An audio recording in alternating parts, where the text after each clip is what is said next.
Hello friends, ఈరోజు మనం వంకాయ ఆలుగడ్డ కర్రీ ఏ విధంగా ప్రిపేర్ చేసుకుందామో చూద్దాం. దీనికోసం వంకాయ ఆలుగడ్డని ఈ విధంగా పొడువుగా కట్ చేసుకోవాలి.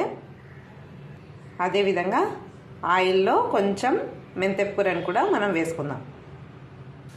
ఇప్పుడు మనం మెంతెపూరని వేసుకుందాం. మొదటగా ఒక 5 నిమిషాలు మనం మెంతెపూరని ఉడకనిద్దాం.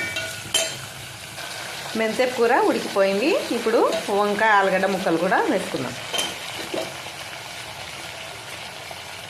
ఒక 5 నిమిషాలు మనం మూత పెట్టి మగ్గనిద్దాం. కొంచెం వాటర్ పోసుకుందాం.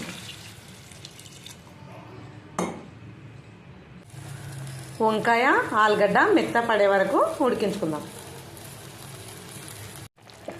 వంకాయ ఆలుగడ్డ ఉడికిపోయాయి. ఇప్పుడు కారం వేసుకుందాం. తగినంత పచ్చికారం, ఉప్పు, పసుపు, ధనియాల పొడి, కొంచెం నువ్వుల పొడి, పల్లీల పొడి, గార్లిష్కి కొత్తిమీర వేసుకుందాం. దగ్గర పడే వరకు ఉడికించుకుందాం. మెంతి ఫ్లేవర్తో వంకాయ ఆలుగడ్డ కర్రీ ప్రిపేర్ అయిపోయింది. నేను చేసిన విధానం కనుక నచ్చితే లైక్ చేసి సబ్స్క్రైబ్ చేయండి. Thank you everyone.